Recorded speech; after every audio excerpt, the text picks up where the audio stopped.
They belong to one of the most exclusive clubs in the world, whose membership has only one requirement.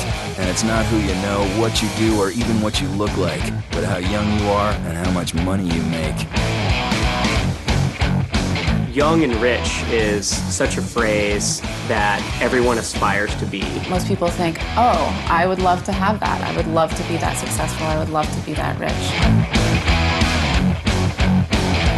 There's a large element of jealousy, but I also think there's admiration.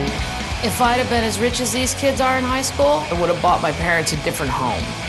I would have said, guess what? We're no longer roommates. What we're seeing today is that with the rise of social media, people become very famous very quickly. It seems like the hot age just gets younger and younger and younger. Some of this is, hey, I've got 1 million Twitter followers, there's got to be a way to monetize this. Back in the day, when you think of a billionaire, you think of an old tycoon like wearing a suit. Now you have this new paradigm of like a nerdy, antisocial, awkward guy. You have people frequently in their 20s coming in and buying cars because it's the best car to have and they can afford it. They are the youngest members of the richest 1%, and the roads they've taken to join this club range as wide as the gap between the haves and the have-nots. They are under 21 and filthy rich.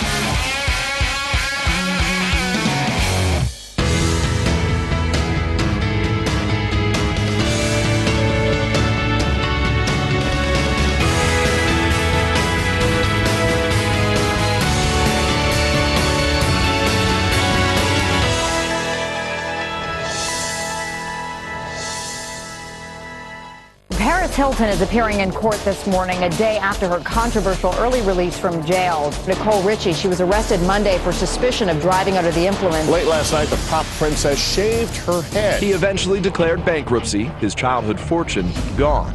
The road to riches is fraught with peril, and disaster looms at every turn. For many, the combination of outrageous sums of money and youth can be a volatile one. You ever seen one of those documentaries about people who win the lottery and it always screws up their life? You know, they have one of those about celebrities too. It's called the MC Hammer behind the music. But before you can spend an outrageous fortune, you have to make one. And often for a young Hollywood star, the most effective way of doing that is to be cast in a motion picture franchise. Movie franchises are really interesting things. They can take children and make them into megastars overnight. The dream scenario for any young person in Hollywood is to become attached to a big franchise. When you're attached to that kind of franchise, and that franchise goes on to make 1, 2, 3, 4, 5 movies, you're able to make a lot of money. Let's talk a little bit about Daniel Radcliffe. It is good to be Harry Potter. In 2001, an 11-year-old Daniel Radcliffe signed on to play the role of Harry Potter. 8 films later, his net worth stands at approximately $80 million. By the time he finished the last installment, he was making $25 million. What is a wizard going to do with all that money? He was probably the biggest star of the last 10 years, but he's incredibly sensible and down to earth. Is it still weird to know that you're famous? Oh yeah, it's funny, because it's weird, because they see somebody here that I don't. It's very strange. He likes to spend his money on books and real estate. He bought 2 pieces of property in New York City, both around $5 million. It's fantastic when, you know, a Daniel Radcliffe steps out and says, you know what, I'm conservative with my money and I'm careful because I don't know what's going to happen tomorrow. So this is how I live my life. But there is a rumor that he actually spent $17,000 on a mattress.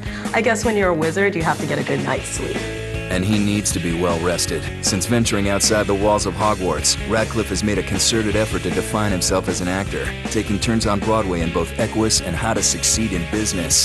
His turn on Broadway was very well received. It made people look at him in a different way and take him a little more seriously. That's going to be very important for his career. When Daniel Radcliffe was on Broadway in New York, he stayed away from that kind of celebrity nightlife scene. He stayed true to himself. This is a guy who busts his butt on Broadway. He did not want to miss anything of How to Succeed in Business without really trying. Even when he had the Harry Potter premiere, they made sure they did that premiere in New York on a Monday when Broadway is dark so that he was not missing too many performances. He has a passion for acting and drama. I predict for him a kind of a prestigious career, you know, where he chooses the projects that he wants because he has that financial foundation that he made from the Harry Potter films, he can do whatever he wants and he'll be okay. Daniel Radcliffe wasn't the only young actor to have his life transformed by the Harry Potter films. Emma Watson, at the time only 9 years old, was cast to play the role of Hermione. She's made pretty actually listed 6 on the Forbes Young People list in 2010, and she's made about $45 million. The older Emma Watson gets, the more amazing she seems. I mean, this is a girl who has a really good head on her shoulders. Emma Watson said that she didn't even realize that she was a millionaire until she was like 17 years old, because the money was sort of hidden from her. She was only getting a $75 a week allowance from her parents. It wasn't until she was 18 that they told her how much money she was worth. If Watson's parents thought that telling Emma her true net worth would trigger a giant spending spree, they were wrong. That's not to say, however, there wouldn't be an occasional splurge. Fashion's something that you splurge on? Yeah, I mean, I guess it is. That's probably like what I spend most of my money on, so yeah. But for the most part, Watson's purchases have been practical. Emma Watson has said that she doesn't spend all of her millions from Harry Potter in a crazy way. In fact, her biggest purchases were probably a laptop computer, a sensible car when she got her driving license, and also her education. When she was at Brown University, she was staying in a dorm room with 5 girls, and she wanted that kind of typical experience. Emma Watson is a great example of somebody who was associated with this massive franchise for the longest time, and she has done 2 very interesting things, which is 1, she's gone to an Ivy League university, and 2, she's associated very tightly with Burberry. With high-profile endorsement deals, Watson is emerging as a fashion icon. She's been a spokesperson for Burberry and a spokesperson for Lancome, and we're pretty sure those were 6-digit figures that she got to do those campaigns. Like his colleagues, the 3rd member of the Harry Potter triumvirate, Rupert Grint, won his role in the Harry Potter films at a very young age. Over the course of the film series, he's earned $40 million. Probably the person who spent his money kind of the strangest from the Harry Potter series is Rupert Grint. He's bought things like an ice cream truck and a tractor. He's actually said he's made so much money, he doesn't know what to do with it. The redheaded kid, I'm a little worried about him. Rupert Grint has admitted that he's made some questionable purchases. He definitely spent his money a little bit more freely as well, but you know, he's a ginger, so their priorities are all completely different. The kids in Harry Potter have grown up in this movie. We've watched them go from 10-year-olds to 20-year-olds, and this is all they've ever known. They all have a ton of money. So what do they do now? They can slowly start to build themselves up as actors who are recognized for different work, but it can be very, very challenging for kids. After 8 films watched by millions of fans the world over, Radcliffe, Watson, and Grint face a formidable challenge in overcoming their association with their iconic roles. A challenge so big, it shall not be named. Dan, Rupert and I have all moved on to other projects, and we've been working really hard on what's next for us. Being cast in a major Hollywood franchise is not the only way to join the club of the young and rich. You could also be from Canada and put videos of yourself singing on YouTube. For Justin Bieber, worth an estimated $85 million, that worked just fine. He was nowhere 2 years ago. I mean, who had heard of Justin Bieber? Last year, he earned something like, $55 million. It's a really young age to have so much money. He's ranked number 2 on the Forbes rich list under 30. He had a movie that grossed over $100 million and a perfume that in 3 weeks sold over $3 million. Bieber fever's rapid spread across North America shined a spotlight on an emerging new business model for the music industry, where YouTube plays a major role. People like Justin Bieber have figured out a whole new way of marketing themselves. Justin Bieber is a great example of someone that was discovered on the internet. Who would have thought that you could have gone on YouTube and parlayed your performances into a $53 million career? He's selling a product, he's selling music. That's what it's all about, and that's what the internet's really leveled the playing field for. The young fans of today are never exhausted. They will go do a Google search and anything about Justin Bieber they will read, even if it's just the clip of him kissing Selena Gomez when he wins an American Music Award. There's a real, just voracious quality to these young fans today. Although he currently enjoys tremendous popularity, Bieber's story, as documented in 2011's Never Say Never, has humble beginnings. He was raised by his mother and from a fairly low class. I mean, he and his mom were sharing a meal and getting water instead of the soda that he wanted when he was a little kid. But almost 1 billion YouTube hits later, he's learned to enjoy his success a little bit. He's someone who vowed from a very young age that when he got it, he was going to enjoy it. How does Justin Bieber like to spend his money? Well, he actually bought Kid Rock's tour bus. Because that's one of the people that he really, really admires. I think about Justin Bieber spending money. I think about a kid who's madly in love with his girlfriend and just showers her with gifts. He recently rented out the entire Staples Center in Los Angeles for a date with Selena Gomez so they could watch Titanic. In October 2005, Stephanie Meyer published the first of a series of books about a love triangle between a 105-year-old vampire, a 17-year-old girl, and a high school-age shape-shifting werewolf named Jacob. When all was said and done, it was a $2 billion idea. Every generation has this film that just blows the world away, that they fall in love with, that people will wait in line for weeks sleeping on the floor in sleeping bags in tents just to get a glimpse of Rob Pattinson and a glimpse of Kristen Stewart, which we found with the Twilight franchise. I mean, you take the box office revenue, the DVD revenue, the books, the posters, every spin-off, everything. It's billions of dollars.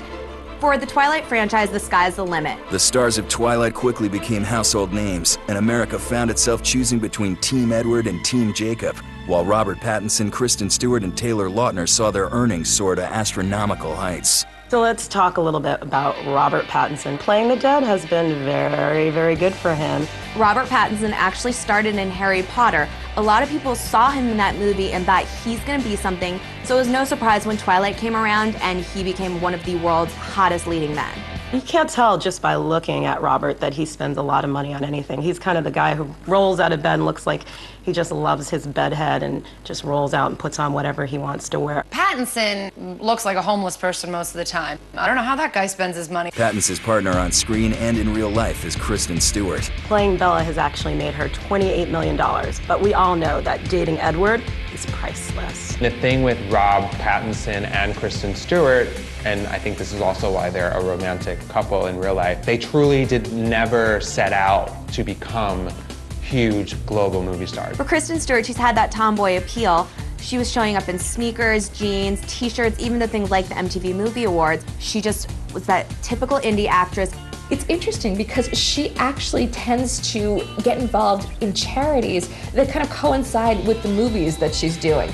When she played a diabetic in Panic Room, she got involved in diabetes charities. When she was working on Welcome to the Rileys, she got involved in different charities for runaway teenagers. I mean, this is a really smart, good way to spend your money. You'll still see them doing the exact same things they used to do. They might have to bring a couple bodyguards to protect them from fans, but other than that, they're going to shows. Rob's still eating his Hot Pockets from a microwave that he loves. They seem to be buying things for other people. They're buying homes for their families, or there even was a report that Robert Pattinson bought a guitar for a homeless person. I think that they're very humble kids, and I think that they have a good head on their shoulders. The third wheel to Bella and Edward is Taylor Lautner, who's made $40 million playing Jacob, which is unofficially estimated at $234,000 per shirt. Taylor Lautner, he just kind of came out of nowhere. It was really the second movie that Team Edward versus Team Jacob really came to the forefront. Now, what does Taylor like to spend his money on? What every boy likes to spend his money on: fast cars. One of the must-haves is a nice car. But instead of getting a Honda Civic, he gets a $200,000 Mercedes. Taylor Lautner is the most open about spending money. He's living the life. He's like, come on, let's, we've got all this vampire werewolf money, let's spend it. Like, his two co-stars are just kind of like touching each other's hair and, like, you know, watching old French movies probably in their trailers, and he's like, let's live a little. Seems that Taylor Lautner is trying to go more of a superhero role. He's been filming a lot more action sequences, an action film, so perhaps it's gonna kind of take over Tom Cruise's role. I don't think he has a ton of dramatic range, but he's very cute, and all of the girls love him, but that's all contingent upon him keeping his abs. If he goes soft in his midsection, then all bets are off. An important thing to think about with these people, specifically from the Twilight franchise, what are they going to do next? It's going to be super challenging for them to replicate their earnings. The challenge for Rob, Kristen, and Taylor is going to be transitioning from Twilight to that next role so that people don't call them by their Twilight names the rest of their lives. You don't want to have Kristen Stewart accepting an Oscar and people are saying, yay, Bella. Everybody on television under the age of 20 is a vampire. So no matter what vampire you are, you could probably still have a career because you'll go, oh no, that was the other vampire. That wasn't me. No. I was a good vampire. As the aughts came to a close, a new force in music forged in social networking sites such as MySpace continued to emerge. Taylor Swift's aw-shucks personality and youthful fan base belied a serious artist with a pinpoint focus on her music and fans that would soon elevate her to superstar status. Taylor Swift is arguably one of the youngest, brightest, biggest stars of our generation. She performs on the Grammys. She has a CoverGirl contract. I mean, these are things that huge superstars have. Taylor Swift has actually been number 5 2 years in a row on the Young and Rich list for Forbes. She's hugely successful. She's worth $45 million. She's the most successful digital artist out there. Has actually sold 34 million digital tracks. Today you see so many celebrities that, quote unquote, hit it big overnight, but in all reality, they started 10 years ago. It's taken years to get to where they are today. However, to the general public, because we just heard of them, we think that it happened overnight. Taylor spent years on the road talking to fans. She would sit out there and do 5 to 6 hours of meet and greets, signing autographs, taking pictures with her fans to make sure that every last one of them got their photo, got the autograph, and got an opportunity to meet her.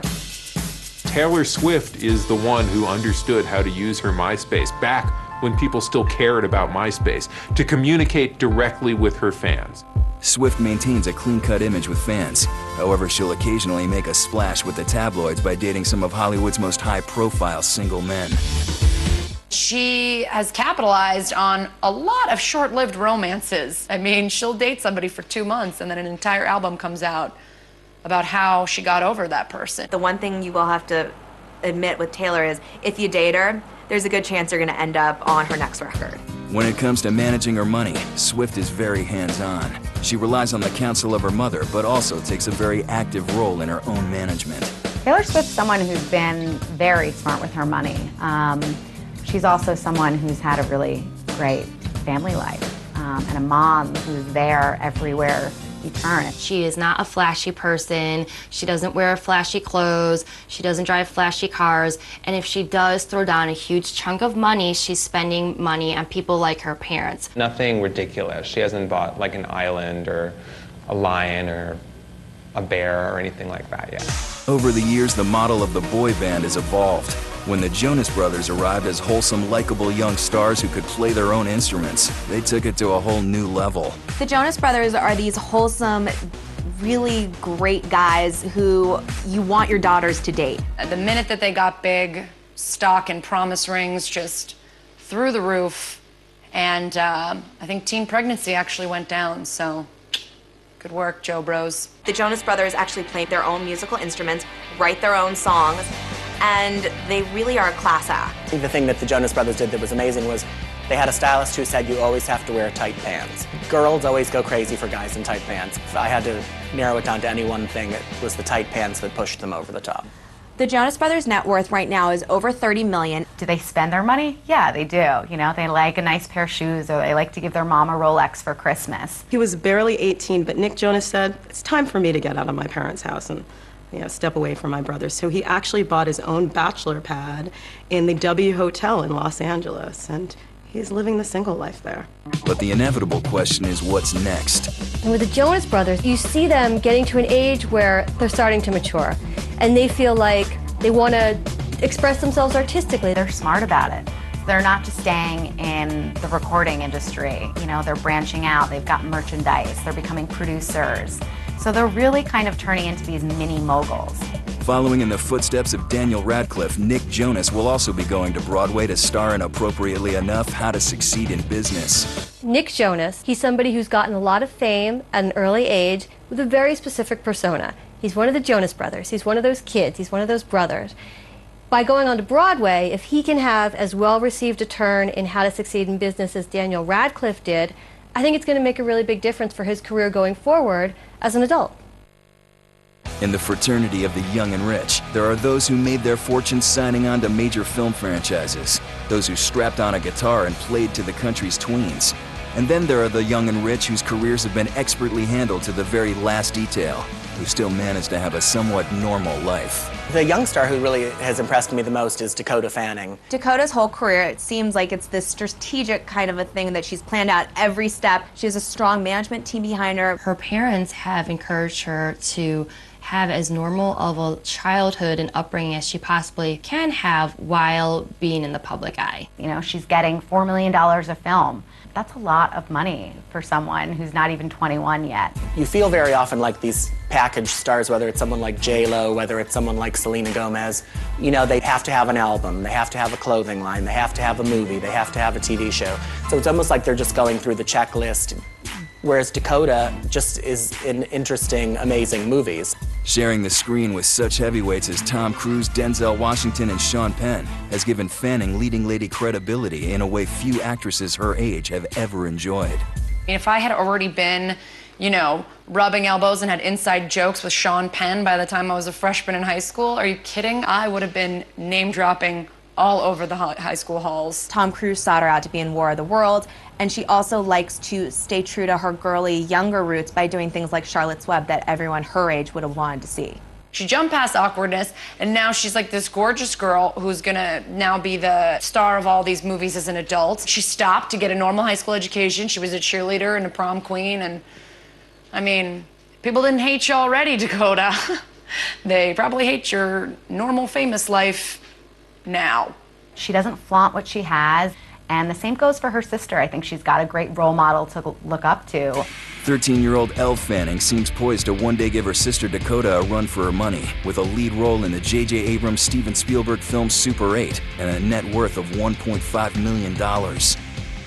Dakota's younger sister Elle has actually already escaped being the younger sister of Dakota Fanning. She starred in a very successful movie, and for her, she has this very fashionable, sleek, elegant style about her that magazines like Teen Vogue, like Elle, like InStyle are clamoring to have her model for their covers. Elle Fanning is only one of the up-and-coming young stars filling out the ranks of the young and rich, who may not yet be household names. Keyword, yet. Jennifer Lawrence is a really interesting example of a young actress who took some big risks with her roles in movies. Winter's Bone was a movie that not that many people saw, but she got nominated for an Oscar for this role. Jennifer Lawrence sits on the precipice of superstardom, landing the role of Katniss Everdeen in The Hunger Games. Once you're nominated for an Oscar, it sort of opens up all sorts of doors for serious parts for you. She's Katniss in The Hunger Games. That's a movie that we're looking at 4 films from 3 books. This has the potential to rival Twilight. You know, I don't think it would be unusual to see her getting $15 million by the last 2 movies. Jennifer Lawrence is going to be enormous. She already was nominated for an Oscar. That's like how she's coming into the game. With the Harry Potter franchise ending and the Twilight franchise ending next year, with the Hunger Games, she's gonna be huge. From film stars, we move on to a look at those who made their mark on the small screen. Who is the highest paid child actor on TV? At $250,000 per episode, the answer may surprise you. We'll give you 2.5 guesses. Beginning his career at the age of 6, Angus T. Jones was the first child actor producers saw for the role of Jake Harper on 2.5 Men. Sometimes child stars you don't even realize had become millionaires before their 21st birthday, like Angus Jones from 2.5 Men. Obviously, he's not making as much as Charlie Sheen made, and he's not making as much as John Cryer made either. But he's a young star who is still making a lot of money. He started off so young on the show, and right now he's the highest paid child actor on TV. He earned over $15 million to date. He's in a situation like many young child stars who come up on television, which is that we see them every week. So we watch them grow, and we as an audience become very invested in them as a character, but also as a person. I think that he has really held his own on that show, especially considering all the turmoil with Charlie Sheen dropping out and Ashton Kutcher coming. He seems to be a guy who's just sort of weathering that storm. She shared the big screen with Jack Black and Steve Carell and is the country's highest paid female child star.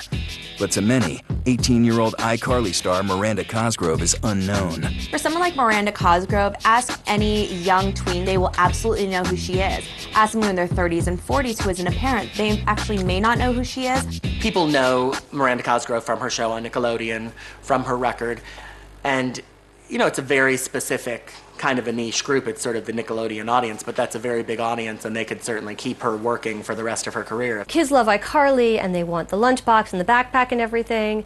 They want Carly. They relate to Miranda Cosgrove in a way, too, but they're buying the character. Miranda Cosgrove is Carly. It's the character and the brand that is creating all of the money. Miranda's a very successful actress. She makes over $180,000 per episode. So for her, she has this challenge of how can she take that to the next level. Selena Gomez, star of Wizards of Waverly Place, is another young star carving out a successful career for herself. To me, Selena Gomez is super cute and has the potential to kind of break out of that child star thing. Gomez is equally well known for being the girlfriend of Justin Bieber. Every smart celebrity knows your star rises a little bit higher when you date someone else who is relevant as well. So does it help Selena Gomez to be associated as Justin Bieber's girlfriend? I think it does to some extent. It makes Justin Bieber seem a little more grown up to be in a relationship with somebody like that. And for Selena Gomez, it gives her a ton more face time than she would have gotten otherwise. It makes them more interesting, and it makes magazine readers more interested in them, and makes movie producers and other people more interested in booking. If you think the young and rich are made up of just actors, actresses, and tween recording stars, you'd be forgetting the many athletes and entrepreneurs under the age of 21, whose fortunes eclipse the GDP of a number of third world countries. If you're young and you want to make a ton of money, become an athlete. I mean, these guys make more money than anybody. You can really be launched into the stratosphere if you have the right marketing and image. They get endorsements because there's a certain fan base that really responds well to that. Athletes and endorsements, I think it's two-pronged. You have to win, you have to perform well, you have to succeed, but you also have to bring some charisma and some X factor to the table. People look at Shaun White as somewhat of a rock star. There's not too many people like Shaun White. He's 1% in the snowboarding world. Shaun White is a great example of somebody who has really taken a lot of care in managing his career and creating something for the long run. Through his snowboarding career, he's actually secured several multi-million-dollar endorsements. The team that a snowboarder rides for is a brand. Regular team sports, you play for the San Diego Padres or you play for the Los Angeles Dodgers. In snowboarding, Shaun White plays for Burton, and he plays for Target, and he plays for Red Bull. Shaun White's clearly ridden this popularity of extreme sports. This means getting on television, this means his events in the Olympics. 20 years ago, it would be inconceivable for an athlete in his sport to have that kind of profile. But he has appeal. He's a perfect example of a guy who has winning results, but also has some built-in charisma, and he's built this real empire. A walking marketing tornado, White has expanded from simple print ads in magazines to commercial promotion, to even designing his own video games and clothing line.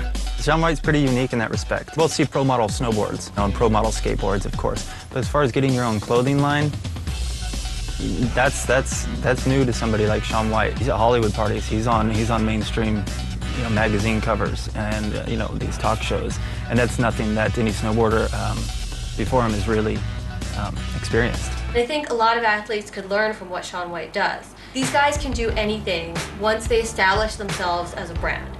It's not easy to do, but I think that's what Shaun White has done, and he will make money in perpetuity now because he can keep managing that brand even as he gets older. For athletes, the message resonates loud and clear.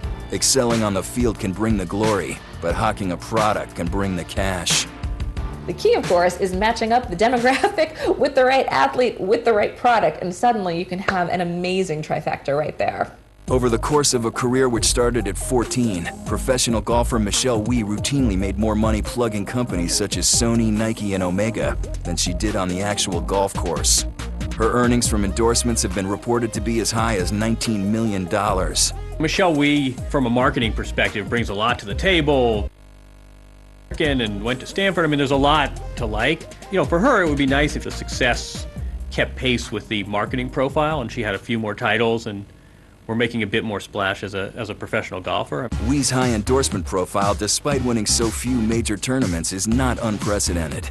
She's a credible enough golfer, so you don't worry about this Anna Kournikova syndrome, where it's all style over substance. But I think if she were to win, we're talking about a completely different level of celebrity endorser. You look at these athletes and they are stars in their own right. When you're going to represent your country and win gold medal after gold medal, you might get a Wheaties box, you can get a couple Gatorade endorsements, and you really become this household name. In 2011, tennis player Caroline Wozniak was named Forbes' second richest female athlete in the world with an estimated worth of $12 million. If you're looking for an athlete endorser now, you need a certain level of winning, a certain level of success. Let's not be naive. If they're nice looking, that certainly helps. She's a great athlete. She does a lot of advertising. So she's trying to diversify because she understands her career is not going to last long. The real challenge is what's the shelf life of your career? And if it's going to be 5 years or less, then not only does your money need to last you 50 years, but you also need to be able to start a business where you can continue, having streams of income and maybe help other people behind you follow in your shoes. Our appetite for sports is officially insatiable. So we may love Harry Potter now, and who knows what the resonance is. We may love a certain type of music that we'll laugh at in 5 years, but sports ain't going away. No one 5 years from now is going to say, what was that sport with the oval ball made of pigskin? Also making up a very prominent part of the Young and Rich Club are the many often faceless entrepreneurs. You probably don't even know the person behind you is worth $1 billion. My name's Cameron Johnson. I am 26 years old. I'm a serial entrepreneur. Started my first business when I was 9. I was making $50,000 a year when I was 12. Made my first $1 million before I graduated high school. I had 12 companies before I was 21. Young entrepreneurs were thrust into the spotlight in the 2010 film The Social Network, which touched on this other type of young millionaire, the intelligent, focused, and potentially socially awkward internet entrepreneur. I think The Social Network was probably the first film that has sort of shined the light inside young entrepreneurs and inside their thinking. It's really brought some glamour to being an entrepreneur. The film added a spark of celebrity to the image of the young tech CEO.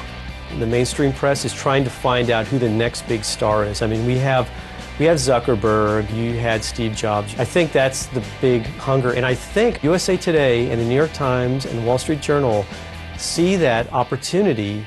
They see the readership spike when we do stories on celebrity CEOs. One thing that unites these young entrepreneurs, other than hoodies, is the tool they use to make their money.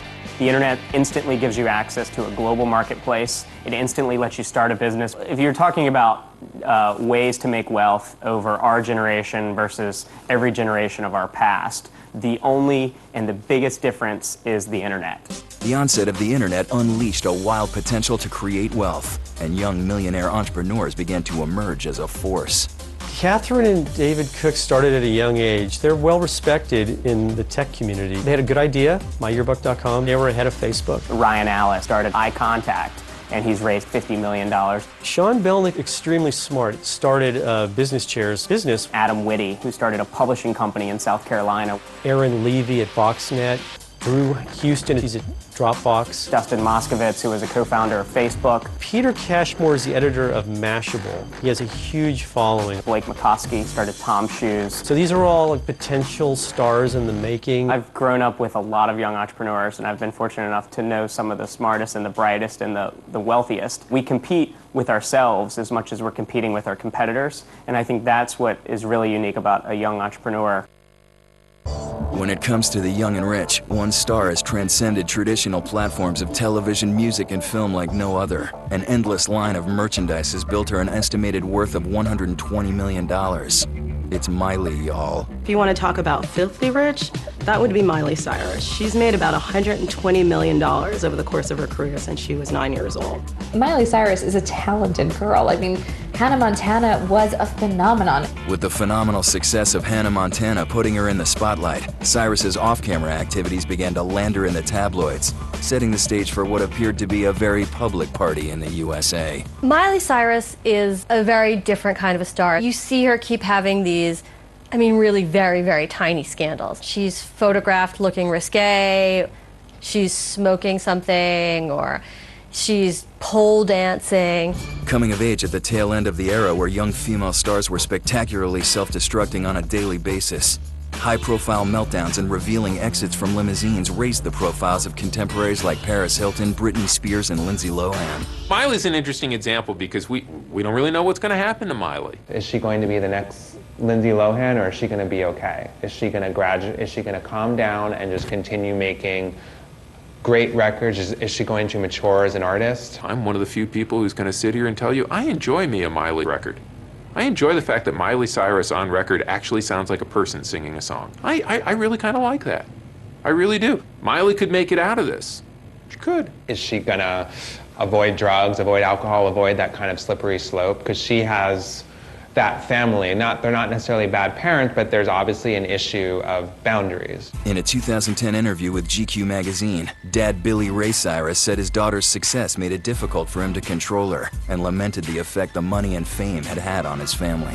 Her father's Billy Ray Cyrus, he and her were estranged. He had a kind of crazy interview in GQ and said that Hannah Montana ruined his family, and he felt like he didn't know his daughter anymore. She was trying to shed a previous brand image, and she realized that she needed to rebrand herself as an adult performer. She doesn't want to end up like Lindsay Lohan. She doesn't want to end up being a Paris Hilton. She doesn't want her bad behavior. You know, when you have a brand, it only takes a few things to screw up that brand. I don't think navigating that transition from child star to grown-up star is easy for anybody. I think she's at a crucial point in her career. Someone who's gone through some ups and downs, but I think in general, those little bumps in the road have certainly not led to anything drastic. She's come out on top. Not every young person can handle the pressures of having millions of dollars. Youth and a bottomless checking account can be a dangerous combination. It's a huge challenge for stars to hold on to their wealth. You know, people blow it. The money starts coming in and they think it's always going to start coming in, so they're like, I can buy me a fur-lined sink. It's going to appreciate in value once I get some water on it because it's my water. Lindsay Lohan sort of stands out as the example of what not to do. Everybody's going to point to the Lohans as an example of how not to do this. Those are the cautionary tales, you know? Those are the Lohan family. Lindsay Lohan also has a very unstable family. Lohan's like the horror story, to end all horror stories. The flash of the crotch, you know, coming out of the car. You kind of see the darker side of fame. You see it with Lindsay Lohan. If several years ago you had said, who's going to make it? Who's going to come back? Britney Spears or Lindsay Lohan? I would not have picked Britney, and I would have been wrong. I would have been wrong. In the history of young people becoming insanely rich, young people have walked the razor's edge between achieving success beyond their wildest dreams and ending up in court trying to divorce their parents. Your parents may be right there with you telling you what to do or not to do. Sometimes that works out. Sometimes you end up firing them. Kids need limits. It's extremely anxiety-producing, actually, to not have limits and boundaries. Imagine being a parent and your kid is suddenly worth $100 million. I don't know how they deal with that. I mean, how do you suddenly tell your kid who's worth $100 million that he can't, go out to that party tonight? Not easy. Being young and successful, you have access to a lot more than a typical kid your age. They're at parties late at night that maybe have alcohol or drugs and things that they shouldn't be exposed to. I think family and your morals and staying grounded are probably the three most important things you can do as a young person. Well, Gary Coleman was the example. I mean, he all but divorced from his parents. I mean, he blamed them for his career problems. He was making $100,000 an episode for Different Strokes, but he wasn't getting any money from his parents. So he sued them when he was 18. He was basically selling off anything he had left as an auction because he was bankrupt. And he accused his parents of stealing from him. It's kind of a sad cautionary tale of what happens. You think about Drew Barrymore and Macaulay Culkin, who both emancipated from their parents in their teen years. Drew Barrymore is a perfect example of a celebrity that became way too famous, way too rich, way too young. She managed to get her life together and to go on to be a very successful actress. Now, perhaps Barrymore's perseverance and determination will allow for her to serve as a role model for others. Look at someone like Demi Lovato, who obviously had a lot of trouble dealing with all the things going on in her life. In 2009, actress and singer Demi Lovato seemed poised to join the pantheon of the young and rich. The star of her own show, Sunny with a Chance, she was just beginning to taste the riches associated with being a major teen idol. Demi Lovato got too famous too soon and just wasn't able to handle it. Demi had to go into rehab as she hit her late teens, just because she knew that and she wanted to get straight. It's a lot. It's hard for a kid. A lot of these child actors, they are given adult pressures. They're given adult paychecks at such a young age, and it's very overwhelming for them. What most people probably don't realize is that it's a lot harder and full of much more angst than it seems. It could happen to any one of the child stars. For someone like Demi, realized that she needed to better herself for her future. She was smart enough to realize she had a problem, ask for help, and then get the treatment she needed. In the time that she's been out of rehab, Lovato has resumed her career as a singer, releasing her album Unbroken in 2011. However, her show, Sunny with a Chance, was canceled. I think any type of success is built on reinventing yourself. I think a lot of the young celebrities, they might make a strategic mistake, maybe it backlashes. The good ones learn from their mistakes and reinvent themselves. So I think that the group of young kids that we have today has really learned a lot from the bad mistakes of people like Lindsay Lohan, and you don't see them out at nightclubs getting drunk. You don't see them getting ugly in front of the paparazzi. They seem to be very professional, and when they appear in public, it's very stage managed. They look great. They are very friendly. These kids are smart. You know, they're smart business people. They understand what an identity is, and they're going to build that and attract more people, more resources, more power. Right this moment, a brand new generation is learning from the current one on how to act, what to buy, and what not to do. It's a lesson that, if learned correctly, is very valuable. And when the torch is passed to the next generation of millionaires, the Chloe Moretzes, Keke Palmers, Abigail Breslins, and Jennifer Lawrences, they will already be the beneficiaries of the experience of today's Biebers, Cyruses, and Swifts. So difficult to be successful, I think, in anything, whether it's being a celebrity, sports, or business, and it takes an inordinate amount of work. I think that's taken for granted. I don't think the general public really understands how hard it is, and once you attain that success, it's probably harder to maintain it. Until wealth and youth cease to be the single most desired components in society, new young millionaires will emerge, fade, and emerge again. Their stories, spending habits, stumbles, and triumphs, remaining fascinating to the 99% of us who watch, captivated by their narrative.